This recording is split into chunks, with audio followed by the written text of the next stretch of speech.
Is it that look in your eyes, or is it this dancing juice? Who cares, baby? I think I want to marry you. Or allow you to do a blood ritual on me using a dagger where you cut my hand and make me your biatch for the rest of my life. Ah, charmed.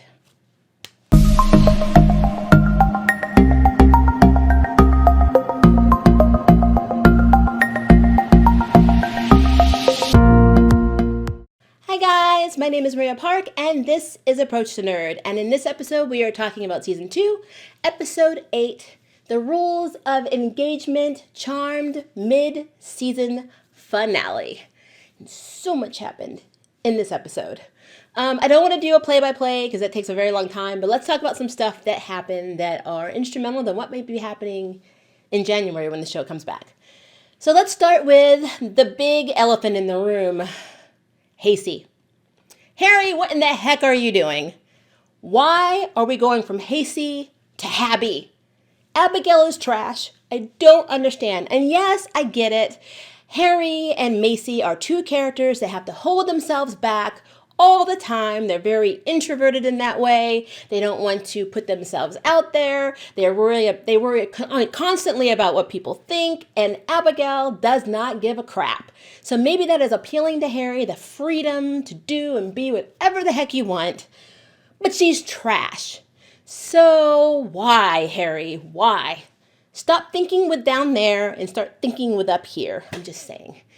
Now, it didn't help that in this episode, Mel had a heart-to-heart with Macy where she confessed that, her and Maggie had to use her journal to basically locate her with the location spell, and talked about, the 3 requirements, and that all of the requirements for that spell led back to a sketch she did of Harry. And then, of course, Macy says, oh, but that wasn't Harry. That was Darklight or Harry. And we're like, oh, Macy, why?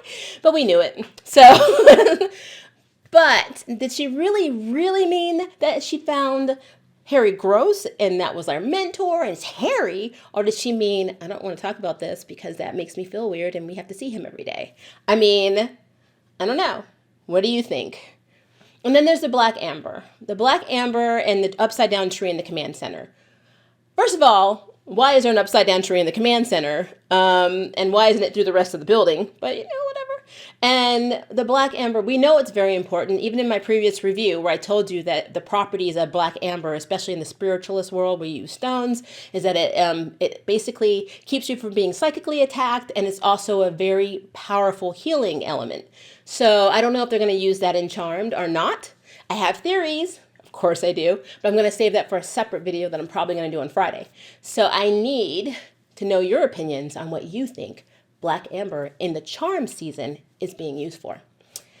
There is also Maggie's dress at her wedding. How freaking cool was that? Why are the demons' clothes cooler than the witches and the good people's clothes in Charmed? That dress was on fire. I'm just saying, she should have just taken the dress and gone to the portal. I mean, just screw the wedding, I'm keeping the clothes. But, all right, so I understood why Maggie went ahead and said yes. I mean, number one, her sisters do treat her like she's an idiot or a child sometimes. And the decision she makes, oh, Maggie, don't be dumb. It's like, I get it. She's very frustrated being the youngest. And then seeing Layla in the opening of Charmed when she was coming back to tell them what happened with Parker about his proposal and what happened in Demon World with Abby and all of that, kind of got sidetracked when she saw Layla being healed by Harry and found out that Layla had been teaming up with other witches to patrol and protect other, witches, and that they got taken and she was left injured and Harry had to heal her. And so she became like really responsible as a Charmed one and said, maybe I should go through with this wedding. I do love Parker, but politically, and it's political, it would make sense if I married him and was paying him like the bridge between the demon and the witch world, stopping the war, which is what Parker was saying too. And all of that would have kind of gone down, I guess, in that way, had Godric not made up this blood curse where if he, when you're doing your vows, that your wife becomes bound to you and basically a blubbering idiot who can't think for herself and does everything that you say. When she takes this dagger during the ceremony and cuts her hand, she has no choice but to follow whatever the husband wants, which is not something that Maggie is going to do. So Parker is like, no, that's dumb. We're not doing that. But Abigail, being the trash that she is, comes up with a plan with Godric to make Parker eat some of the apples, like a couple of the apples, which kind of heightens his demonic side and makes him paranoid and more jealous. Like every bad attribute is like brought forward even more, like exponentially. And then, of course, they're buzzing in his ear that Maggie is not trustworthy. And then when Mel decides to do a spell, because they're going to the wedding, they're invited to the wedding, she decides to do a spell on herself to turn herself into a fly, to be a fly in the wall and get information, even though they don't know how to turn her back. I mean, it's possible that it's not a spell, it's actually a curse. They don't know how to reverse it, but she's like, we'll figure it out on the fly. And I'm like, oh my God.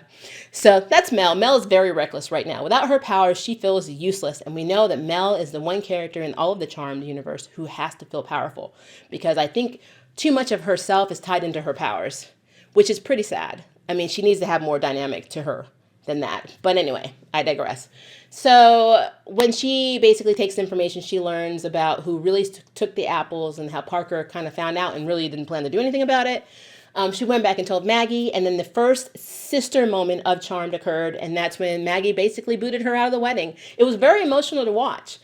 It's not that the sisters don't have a bond, it's just that they're not around each other long enough to bond. I mean, it's like, hey, where were you today? Almost died. What about you? Yeah, me too. Cool. Well, see you at dinner. It's like, they're not always, like, they have these side stories where mostly it's either two of them together or individual. And it's been that way the entire season. So I don't even think Maggie even knows about Jordan's early demise yet and has time to process that, because they haven't had a chance to tell her.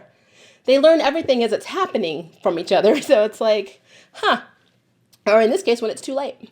So yeah, Maggie and Parker have a big spat because, of course, Parker sees her trying to take the apples, and Maggie can't believe that he has the apples because Mel said it we were in the office.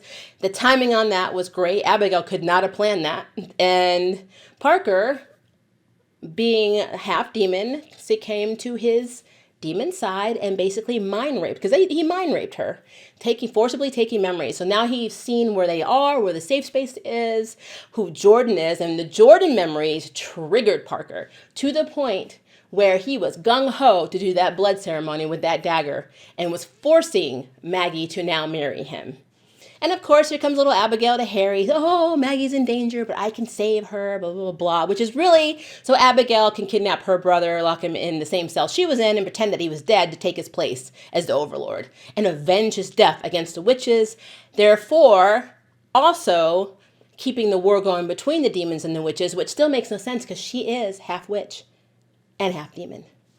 Because Abigail is trash. And then on top of that, she's messing with Macy with this whole flirtation with Harry. Because, I mean, this Habby versus Hasty, and then throw in, I guess we can call the other one, I don't know, we'll call it JC for James and Macy. These three couples bumping and all over the place, it's just a lot. I don't know if we're going to get Hasty this season, because I kind of feel like a lot of things are going to go down between Darklighter and Abby with Harry and Macy. That's probably going to put them both off relationships for a season, so they may not get together till later. Which, if they're going to be the Piper and Leo of this series, it took them a while to get to the point where they were married.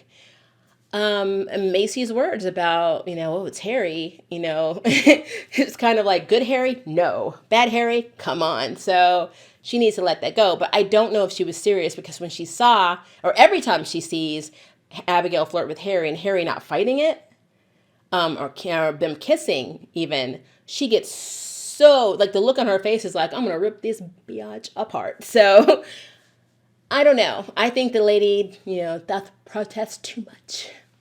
But we'll see.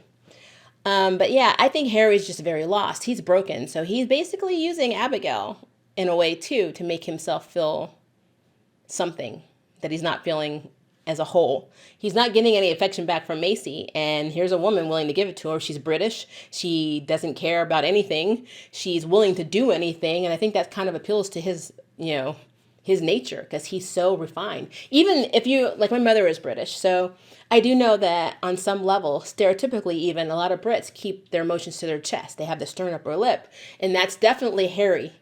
And so Abigail allows him to get beyond that, kind of like what happened in season 1, but it's a little different. between the characters in season 1 and now. But yeah, it's all crazy. Yeah, this episode, a lot happened. One more thing I'm going to mention is why the Black Amber didn't work for Mel to get her powers back. And who knows? It probably will. They probably have to do something to it. But it was interesting how she threw it, the powder around and then, or, the Black Amber around and then tried to freeze something. And it's like, she's so desperate for that to work when I don't think she's really even given the consideration of, is there something in the Book of Elders that talks about the Black Amber? And tells them, what if it's something that you're not supposed to have, which is why the coven that would not give it to Jordan's great-grandfather, or great-great-great-grandfather, didn't want him to have it because it's dangerous. And she's just willingly throwing it around work, and it's like, Mel, use your head. It's like, yeah, Mel is definitely the reckless one. Maggie is a little bit reckless in that she rushes in to do things, but Mel is taking potions and putting her life on the line, and she's acting like it's fine. Like, it's no big deal as long as I get my powers back. So, yeah, it's definitely something I think is going to play out a lot when the show comes back in January. And speaking of January, I saw the promo. And it looks like Mr. Santiago is back. So, Daddy's not dead. And I know that I mentioned I thought he might not be dead. I know a lot of you in my comments mentioned that you didn't think he was dead. He's not dead. So then where the heck have you been and what the heck are you? And how are you tied to what's going on right now and why are you here? 4 questions. I would love to hear your opinions down below. And if you would like to sign up for jury duty, hit the subscribe button. And if you'd like to know who's next on the ballot, hit the notification bell. Until next time, I can't wait for you to approach the nerd. Bye, guys. And if you have time, don't forget to check out some of these other videos.